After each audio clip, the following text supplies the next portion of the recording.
a Platicando Bajo una Ventana Más. El día de hoy me encuentro en un lugar muy bonito, que es la Notaría 177, acompañada de una gran persona y un gran amigo, como lo es José Luis.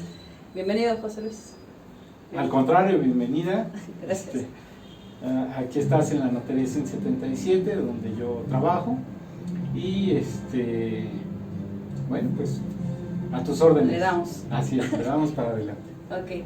Bueno, yo te conozco, pero las personas que nos ven, pues no te conocen. Entonces, ¿quién es José Luis? Platícanos quién es José Luis. Bueno, José Luis nació en la Ciudad de México un 1 de diciembre y pues me dedico desde 1985 a la notaría. Realmente son muchos años ya en este negocio. Me encanta, me apasiona. Soy licenciado en Derecho y la verdad es que me encanta compartir con la gente cómo pueden actuar o de qué forma llegar a organizar sus bienes, su patrimonio. Entonces estudiaste la licenciatura en Derecho y de ahí te metiste a la notaría. Bueno, no, yo desde que empecé a estudiar la carrera ingresé a una notaría, empecé a trabajar como pasante en la notaría, me fui desarrollando dentro de la notaría hasta llegar a ser asistente de abogado, luego trabajé en algunas inmobiliarias y de ahí ya pasé a la Notaría 177, donde actualmente desempeño mi trabajo. ¿Necesitas una especialidad para trabajar en notaría o puedes ser, licenciado en Derecho? Sí, puedes ser licenciado en Derecho y no necesitas una especialidad, pero la verdad es que a través de los años yo he obtenido esa ¿Certificaciones? Pues no son certificaciones, simplemente experiencia, ¿no? Okay. De revisar los asuntos y poco a poco ir estudiando pues, la mayoría de las leyes, códigos civiles, en fin, Porque es otra, ¿no? Van cambiando las leyes o van cambiando los códigos, sí, entonces tienes que estar estudiando constantemente. Es correcto. Cada año sale la miscelánea fiscal y siempre hay que revisarla. ¿Qué es la miscelánea fiscal? La miscelánea fiscal es en cuestión de impuestos, la actualización de la ley y cada año se publica.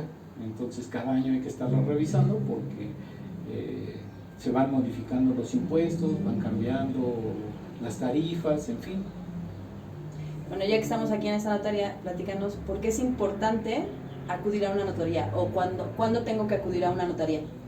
Bueno, realmente se acude a una notaría cuando necesitas formalizar algo.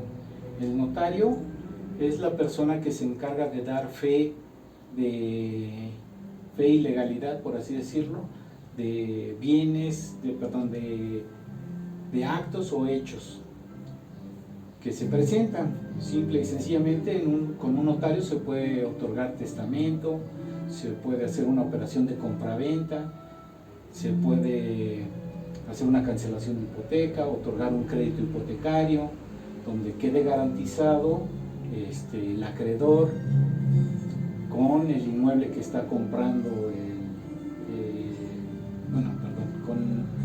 con el inmueble que el comprador va a dar en garantía, por si no paga, el banco se queda con el inmueble. ¿Cuándo puede acudir una persona? En cualquier momento, ¿sí? Cuando pretenda legalizar o bien poner en orden algún documento que él pretenda, porque no nada más el testamento se puede hacer ante notario, también se puede formalizar un acuerdo de voluntades entre dos personas físicas o persona física y persona moral para que queden formalizados esos acuerdos, porque pues las palabras se las lleva el viento, sin en cambio un papel que ya está formalizado o ante notario público, el día de mañana no pueden decir que es falso o que no fueron las firmas de las personas de quien lo pusieron. En fin, esa es la legalidad que obtienes al acudir ante un notario. ¿Cuál sería así que los pasos a seguir si yo quisiera hacer un testamento? Un testamento, bueno, eso es muy sencillo. Existen formatos donde se pone el nombre completo, lugar y fecha de nacimiento, la ocupación, el domicilio, el nombre de sus padres, los hijos procreados y desde luego la forma en que desea heredar. Se puede heredar como una generalidad o bien se puede heredar haciendo legados de los bienes. Se tiene que nombrar, bueno, se tiene que nombrar una albacea, se tiene que nombrar una albacea sustituto, también sus herederos sustitutos, y básicamente es eso. ¿La albacea es la que cuida de toda la herencia? La administra. ¿La administra? Y va repartiendo. Tiene que entregarle a los herederos. ¿Sí? Es la persona que, a falta del testador, o sea, ya falleció la persona que otorgó el testamento, y la albacea es la persona que se encarga de darle cumplimiento a los deseos del finado, ¿no? Y esta persona, albacea, va a tener las facultades para transmitirle los bienes de la herencia a los herederos. Okay. ¿Y dijiste algo así de herederos sustitutos? Sí. Esos son, o sea, los que ya puse en el testamento. O sea, supongamos yo hago un testamento, tengo 2 hijas y entonces la albacea es la más grande, ¿no? Claro. Y de ahí entonces ¿quién es el sustituto o quién o cómo? No, si tú nombras a tus 2 hijas como herederas universales, esto es que tus bienes, la totalidad de tus bienes se va a repartir por partes iguales en favor de ellas. Okay. Pero ¿qué pasa si ellas no están? Porque no quieran o porque no puedan heredar. Estamos hablando que en un momento dado ya fallecieron. Si ellas no están, entonces ¿quiénes serían los herederos sustitutos? Cuando tú piensas en hacer un testamento, no es para el día de mañana, sino es para dentro de muchos años. Y seguramente tus hijas ya van a tener hijas o hijos, ¿sí? Se puede poner desde una vez que en caso de que tus hijas no quieran o no puedan aceptar esa herencia, sus hijas reciban esa herencia en caso de que ya no estén. Esos son los herederos sustitutos, son las personas que siguen a falta del heredero principal, por así decirlo. Ahora, si yo heredo, ¿tengo que pagar? ¿Por eso es que puedo rechazar o cómo? ¿Un impuesto? Cuando se hace una operación de adjudicación de bienes por herencia, efectivamente hay que hacer una escritura donde los bienes del finado que aparecen en su escritura pasan a nombre de los herederos. Y para hacer esa escritura, sí, efectivamente hay que pagar un impuesto que aquí en la Ciudad de México se llama Impuesto sobre Adquisición de Bienes y está alrededor del 6.3% aproximadamente. De lo que valga la propiedad. Exactamente. Tendría que pagar ese impuesto más los documentos que se requieren para formalizar la operación, así como los honorarios que corresponden al notario, ¿no? Oye, ¿qué se puede heredar? O sea, ¿se puede heredar casas, coches, hasta mascotas se pueden heredar? ¿O eso no? Pues sí, realmente se puede heredar prácticamente todo, ¿no? Todo, o sea, lo puedes estipular ahí. Así es. Y desde luego, pues ¿quién se queda con las mascotas? Si la persona que falleció tenía un perro o un gato y decide dárselo a alguien, se lega el gato o el perro a una persona, claro. Okay. ¿Lo que yo heredo tiene que estar a mi nombre? Sí, desde luego. Aunque también existe, digamos, si tú tienes o ya se generaron los derechos de una herencia que tú todavía no recibes, eso también se puede plasmar en el testamento. Todos los derechos que ya nacieron se pueden heredar, digamos, a tus hijas. Si tú tienes alguna adjudicación pendiente de tus abuelos o de X persona que te dejó a ti esos bienes y todavía no lo formalizas, esos derechos ya nacieron y ya son para ti, pero todavía no has hecho el papelito, por así decirlo, que te acredita como propietario.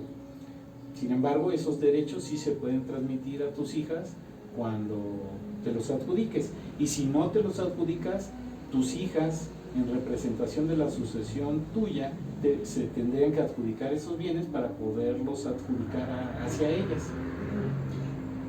¿Hay algún tiempo en el cual, por ejemplo, no sé, fallecen mis papás, que Dios no lo quiera, me heredan una casa, pero yo he dejado a la desidia adjudicar eso? ¿Hay algún tiempo para que yo pueda hacer eso o en X tiempo lo puedo hacer? Bueno, existe un plazo para el albacea. Una vez de que se entera del fallecimiento, tiene la obligación de transmitir los bienes de la herencia a los herederos en un plazo de 1 año. Pero normalmente eso no se cumple porque no existe una sanción en contra del albacea, y entonces como también los gastos, los impuestos y los honorarios que se generan en la operación de adjudicación de bienes por herencia a veces son altos por el valor del inmueble, lo empiezan a posponer y no se lo adjudican, lo que genera que los impuestos vayan creciendo cada año, ya que los impuestos se actualizan, como te platicaba en la miscelánea fiscal. Cada año se van actualizando esos impuestos y pues se va encareciendo, ¿no? Al final resulta que es muy caro adjudicarse los bienes. Sin embargo, si lo hacen lo antes posible, pues claro que también existen algunos programas de gobierno en donde existe la jornada notarial, donde hay beneficios importantes para las personas que se adjudican bienes inmuebles o realizan operaciones de compraventa, donde los valores catastrales de los inmuebles deben de ser inferiores a 1.300.000 pesos. Okay. Entonces, en esas jornadas que luego escuchamos en el radio o en la televisión, los costos bajan. Sí, claro, hay descuentos importantes, y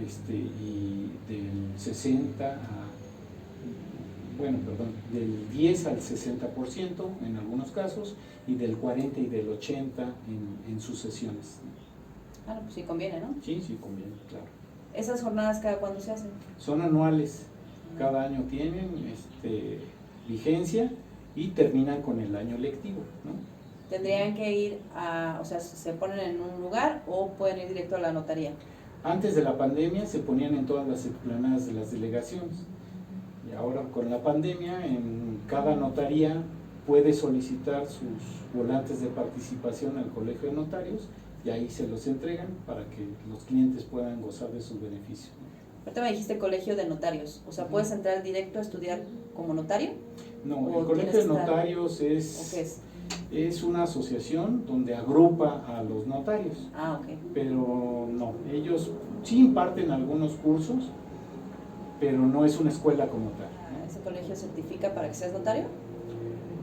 Ellos son los que hacen los exámenes para cuando tú quieres ser notario. Oye, hablando en caso de que quiera comprar o vender una propiedad, ¿también se paga un impuesto? Sí, claro, así es. ¿Por comprar y por vender? Sí, se genera un impuesto.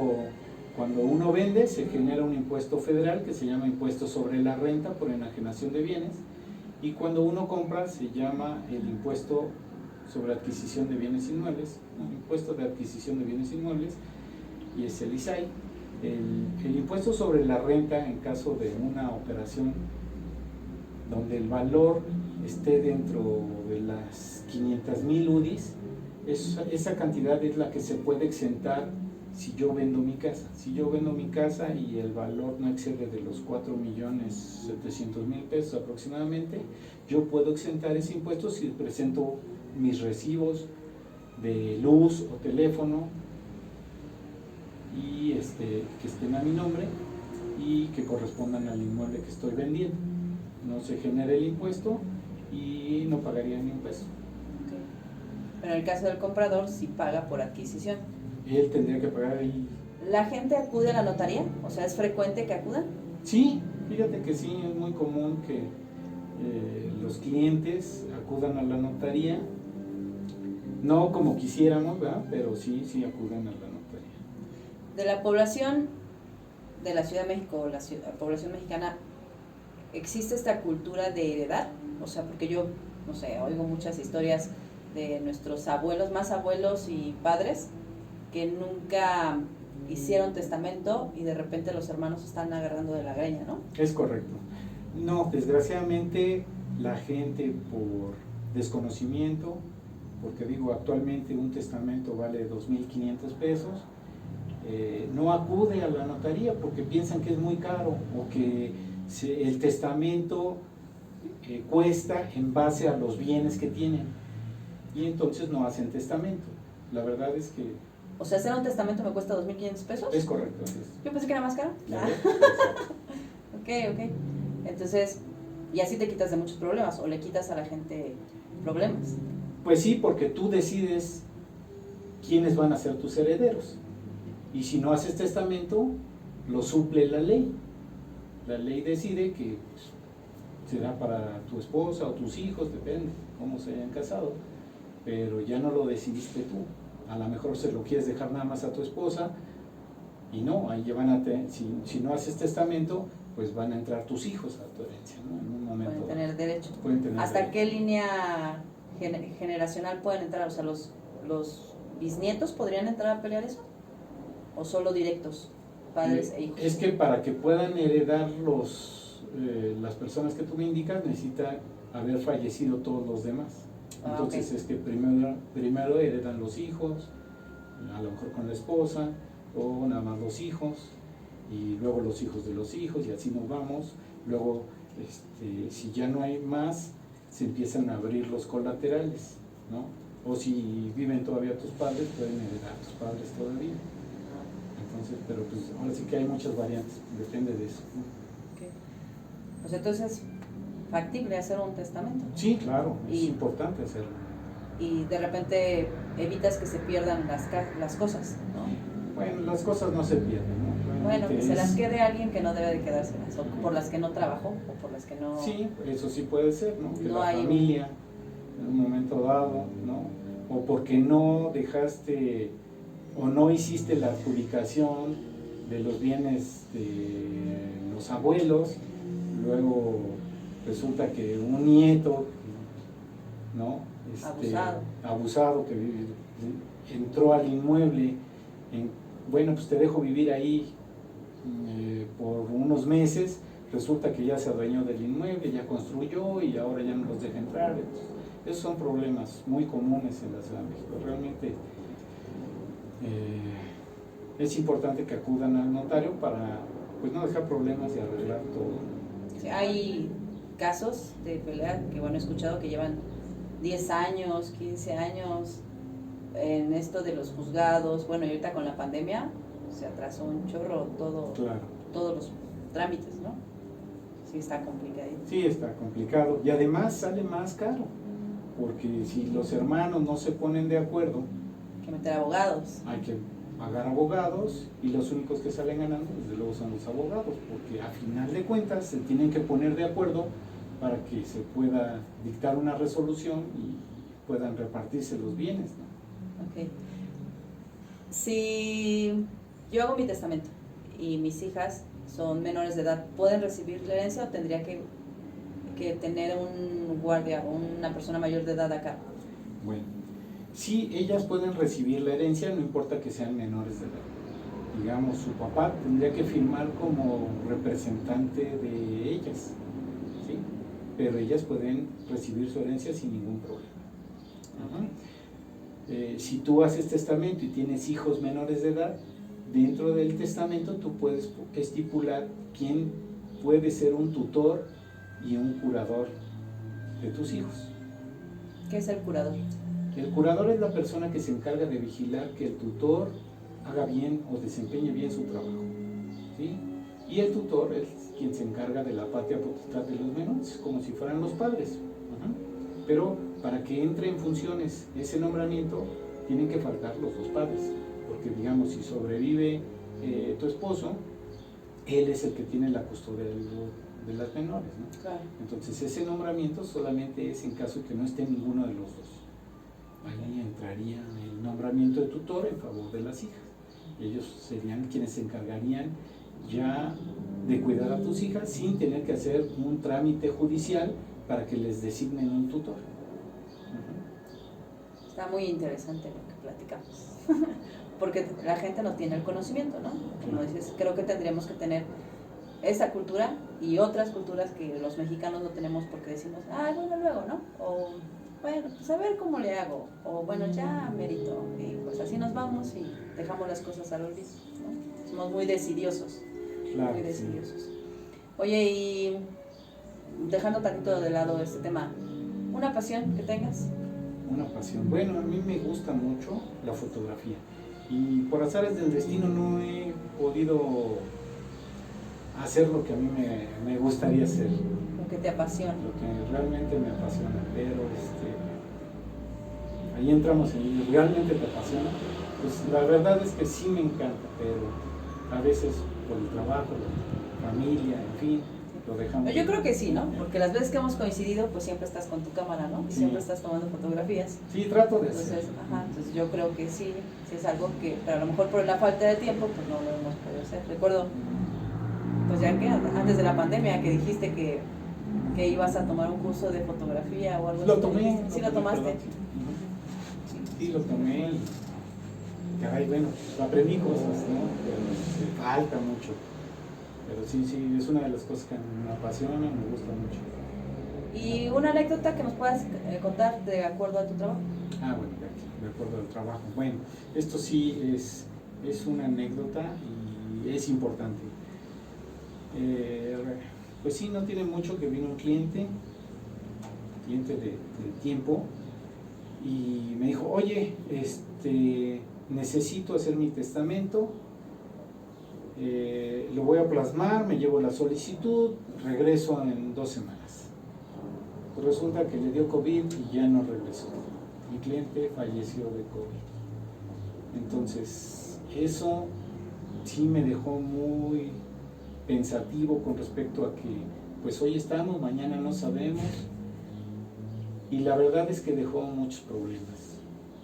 Tiene hijas menores, tiene propiedades, y la verdad va a ser una complicación terrible esa situación. Entonces, como anécdota, lamentable desde luego, pero cuando decidan hacer testamento hay que hacerlo, porque después no sabemos si sea posible organizar todo. La moraleja sería, no dejes para mañana lo que puedes hacer. Es correcto, ¿no? así es. Sí. Que es lo que te decía, ¿no? La desidia. La desidia. Un defecto muy recurrente en las personas. Pues a lo mejor en nuestra sociedad, ¿no? Sí. La cultura del mexicano, de que, luego, ahí vemos cómo lo hacemos. ¿Cómo lo solucionamos? Pero, pues sí, para evitar problemas y gastos extraordinarios, y lo ideal sería que se hiciera testamento y pues organizar poco a poco los papeles, ¿no? Checar si están correctos, acudir a la notaría, digamos, las consultas en las notarías son gratuitas, no tienen costo, así es que tampoco les cuesta nada acudir al notario y que les diga, pues, si están bien o no están bien sus papeles, ¿no? Tampoco sabía eso. Eso está padre también, porque luego no acudes porque piensas que tienes que pagar, ¿no? Y a lo mejor no tienes en ese momento la posibilidad, ¿no? Y tampoco armas un plan, porque a lo mejor si acudes, ¿no? Y te dicen lo que tienes que hacer, lo que tiene que pasar, los papeles, pues ya haces un plan, ¿no? Bueno, pues a un mes junto esto y pues ya lo puedo hacer. Pero si tampoco te informas, pues tampoco va a funcionar. ¿Cuál es el trámite que más te gusta hacer? Bueno, desde luego, operaciones de compraventa, fíjate que son muy sencillas, desde luego. A veces tienen su complejidad, pero la mayoría de las veces es muy fácil hacer una operación de compraventa. Pero la relación de las personas, o sea, el hecho de que se pongan de acuerdo y lleguen a un acuerdo, y un acuerdo feliz, que eso es lo más importante, de que le tengan la confianza al notario, de que comparezcan al notario, de que dejen sus documentos para que al cabo de un mes puedan acudir y recibir su dinero sin ningún problema. Yo creo que eso da mucha satisfacción. La gente es feliz cuando adquiere un patrimonio, ¿no? Y se les nota en la cara. Y eso me da a mí mucha satisfacción, que la gente tenga su propio patrimonio y lo vaya acrecentando, en fin, ¿no? Es una recurrencia en la que caen todos los que he entrevistado, que cuando realmente les gusta el trabajo o lo que hacen, les llena el que la gente salga feliz de donde están, ¿no? O de lo que hicieron, o que una sonrisa dependa de lo que tú haces en tu trabajo, ¿no? Bueno, en mi caso, como maestra, bueno, cuando los niños se ríen o cuando aprenden algo, me dicen, no lo sabía, ¿no? Pues eso te llena el corazón y te llena la sonrisa, ¿no? Claro. Y en las entrevistas, y ahora que tú me lo dices, pues igual, ¿no? O sea, cuando puedes aportar algo para ese bienestar o esa sonrisa, pues se siente padrísimo. Claro. Sí, la verdad es que cuando llegan a la firma de la escritura y que todo salió bien, es una satisfacción muy grande.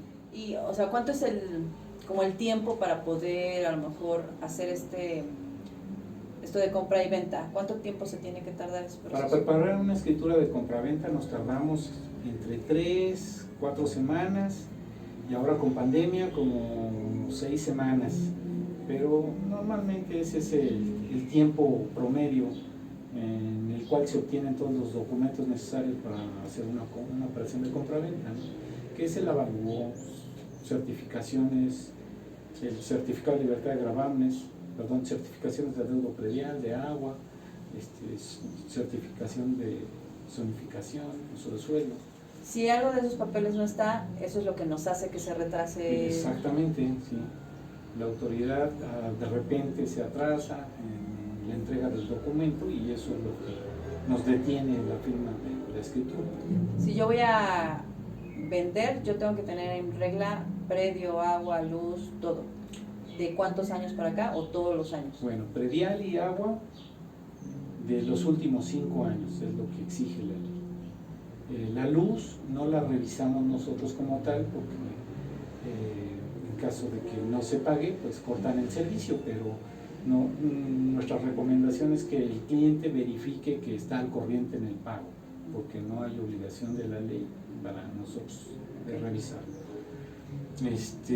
Con respecto al registro público de la propiedad, se pide un certificado de libertad de gravámenes en donde nosotros verificamos que el inmueble no tenga un embargo, una hipoteca, que sea del propietario que nos están exhibiendo las escrituras y que pues todo esté en orden, ¿no? Que tenga su superficie, medidas y colindancias, que corresponda a la colonia, la delegación, en fin, todo eso, toda la información del inmueble va a estar contenida en ese documento. Y ahí nos damos cuenta, ya como respuesta de la autoridad, que aparece libre de gravámenes, entonces podemos hacer la operación sin más trámite. ¿Y cuál es el trámite que dices, ay no, otra vez no, por favor? Los judiciales, expedientes judiciales, que son, digamos, adjudicaciones de bienes por remate, o adjudicaciones digamos por herencia, pero donde hubo litigio, donde los herederos nunca se pusieron de acuerdo y el juez termina dando el veredicto y pues lo manda ya a la notaría para que ya se haga la escritura. Y llegan todos enojados. Pues a veces no vienen y entonces el juez tiene que suplir esa voluntad, ¿no? Tiene que firmar el juez en rebeldía de alguno de los herederos para que se pueda continuar con el trámite.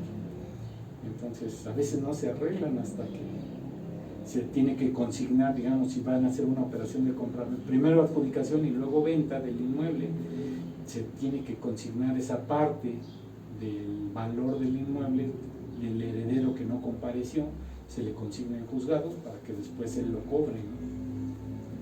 Es complicado eso.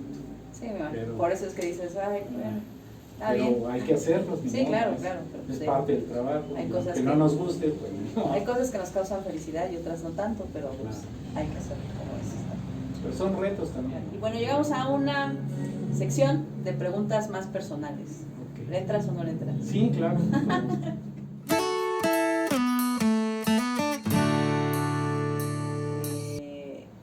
Un recuerdo de la infancia. un recuerdo feliz de la infancia. Qué buena pregunta. Cuando aprendí a andar en bici. Mi padre me llevaba a Chapultepec y ahí rentábamos las bicicletas y junto con mi hermana Patricia, y mi papá nos agarraba de la bicicleta, no, de la parte de atrás de la bicicleta, del asiento, sí, del asiento, yo creo que sí. Y nos llevaba a los dos y ahí íbamos intentando andar en bicicleta, hasta que un día volteé y ya no estaba. Ahí fue cuando aprendí a andar en bicicleta. Mi papá me llevaba a Chapultepec. Antes Chapultepec era muy recurrido, ¿no? Para Sí, ese tipo de actividades. Sí, así es. Y te rentaban ahí mismo las bicicletas, me acuerdo perfecto de eso. Hasta se te ilumina la cara, ¿no? Sí. Ese es un recuerdo Sí, muy bonito. Un buen recuerdo. ¿Un oso que hayas hecho? Muchos. Muchos, pero trato de no acordarme de eso.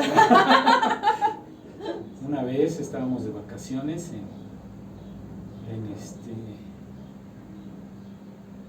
la sierra de Oaxaca, precisamente en Guelatao, donde nació Benito Juárez. Y quise abrazar a mi hermana y a su novio en aquel entonces, y al tratar de abrazarlo se agacharon y me fui de boca hacia una fuente y terminé mojado en la sierra de Oaxaca con el agua helada, y ahí pues me tuvieron que prestar ropa y todo para abrigarme. Pero ese fue un oso y que lo recuerdo perfecto. Hasta hay fotos de esa vez. Por travieso. Sí, por travieso. Bueno, no, nada más quería abrazarlo. Bueno, por cariñoso entonces. Cariñoso, exacto. Un lugar del que te hayas enamorado al viajar. Sí. La cascada de Tamul. Ahí regresarías otra vez. Sí, claro. Regresarías. Así es. Está padre. En San Luis Potosí. No lo conozco. ¿No? Es cierto. Sí. Y la última es, si pudieras cambiar algo, ¿qué cambiarías? De sociedad, casa, familia, ¿qué cambiarías? Pues sí, algunas decisiones que he tomado. Decisiones, Sí, que he tomado. Sí, cambiaría algunas para hacerlas más rápido.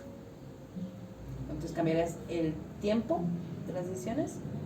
¿O en sí la decisión para que impactara más rápido? Exactamente, sí, yo creo que sí. O sea, si yo pudiera regresar el tiempo, ya me hubiera hecho notario. Ok. Bueno, pues a lo mejor no podemos regresar el tiempo, pero siempre hay oportunidades. Y por eso te digo que lo vas a lograr, ¿no? Pues eso depende de mí, pero hay que echarle muchas ganas para salir adelante. Sí, claro. Yo sé que sí. Y por último, ¿un consejo? Un consejo, bueno, pues yo le recomendaría a toda la gente que acuda a la notaría para que pueda realizar y poner en orden todos sus documentos, sus voluntades, plasmarlas en la notaría, dejar su testamento, para que después no se arrepientan ni sus hijos o sus herederos no tengan problemas, no gasten de más y puedan formar su patrimonio adecuadamente. Yo creo que ese es un buen consejo. Pues muchas gracias, agradezco la entrevista. Ya habíamos postergado esta entrevista mucho tiempo, sí, bastante. Y por fin se logró y eso lo agradezco mucho. Agradezco como siempre el apoyo que me brindas tú y tu familia. Con todo gusto, estamos para servirte. Muchas gracias. Y bueno, nos vemos en la siguiente ventana y podemos dejar los teléfonos de la notaría. Claro que ¿Sí? sí. Entonces dejamos los teléfonos de la notaría en la caja de descripción y van a estar pasando en el cintillo. Y pues nos vemos hasta la próxima. Hasta la próxima.